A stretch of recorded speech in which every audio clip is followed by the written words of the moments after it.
और इसीलिए हाफिजगंज की सरजमीन पर पिछले 40-42 सालों से इस उर्स को मनाया जाता है धूमधाम से। 3 दिन का उर्स होता है और जितने भी मुरीदीन हैं बहुत जोश व खरोश के साथ इस उर्स को मनाते हैं। साल में एक ही त्यौहार की तरह इस चीज़ को मनाया जाता है।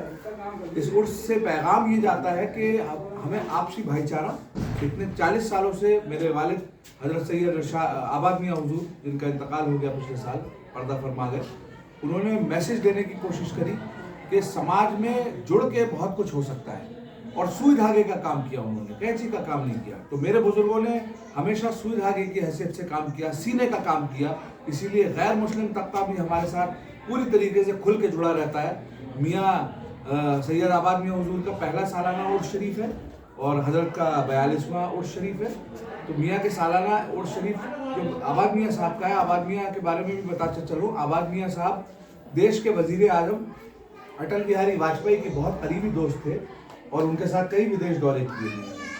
और एक सीनियर पत्रकार की हैसियत से हमारे देश के वजीर आजम जो कि भारत रत्न थे अटल बिहारी वाजपेयी जी, वो अपने साथ लेके जाया करते थे। और 25 दिसंबर को खास तौर से उनके जन्मदिन के उपलक्ष्य में हमारी पूरी फैमिली वाजपेयी जी के घर हुआ करती थी। और मियाँ का बहुत ही करीबी मामला था और उन्होंने मैसेज भी इसीलिए सोसाइटी में यही दिया। एक सेमिनार की हैसियत से उसमें एक सेमिनार भी ऑर्गेनाइज कराया करते थे। उस सेमिनार में बहुत सारे उलमा, बहुत सारे प्रोफेसर्स दिल्ली यूनिवर्सिटी के, जामिया यूनिवर्सिटी के बुलाया करते थे, जो देश में अमन और सुकून और भाईचारे का मैसेज देते थे, यानी नेशनल इंटीग्रेशन और कम्युनल हार्मनी को लेकर बात होती थी। तो ऐसे जलसे और ऐसे सेमिनार होने बहुत ज़रूरी हैं जिससे आपसी मतभेद खत्म हो और आपसी दोस्ती और आपसी भाईचारे को बढ़ावा मिले। और आज देश में इसी चीज़ की बहुत ज़रूरत है कि हम एक साथ जुट होकर के आगे बढ़े और एक विकासशील देश के तौर पे विकसित होकर पूरी दुनिया के सामने आए। जिस तरीके से देश में आज नफरत का माहौल है, फिरका परस्ती चल रही है, ऐसे लोगों को क्या पैगाम देंगे? बिल्कुल, फिरका परस्ती तो अपने उरूज पे है और मेरा मानना ये है कि इस्लाम को सबसे ज्यादा खतरा जो हुआ है वो फिरकों से हुआ है। अगर फिरके नहीं होते तो इस्लाम को खतरा नहीं होता।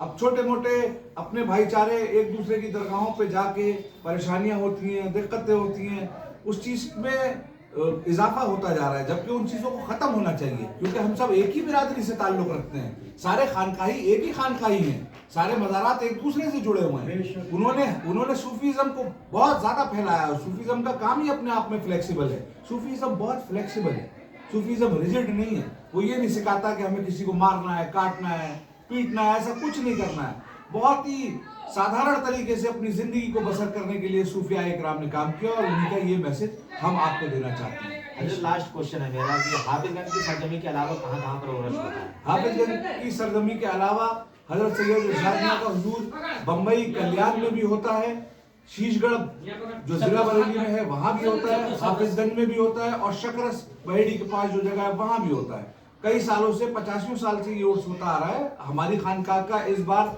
201वां उर्स शरीफ था मेरे खानदान का, शीशगढ़ जिला बरेली में खानकाह इरशादिया का।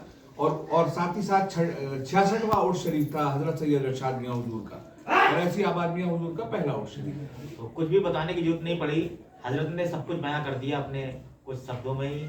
तो मैं एक शेर के साथ अपनी बात को खत्म करूंगा कि मजहब नहीं सिखाता आपस में बैर रखना, मजहब नहीं सिखाता आपस में बैर रखना।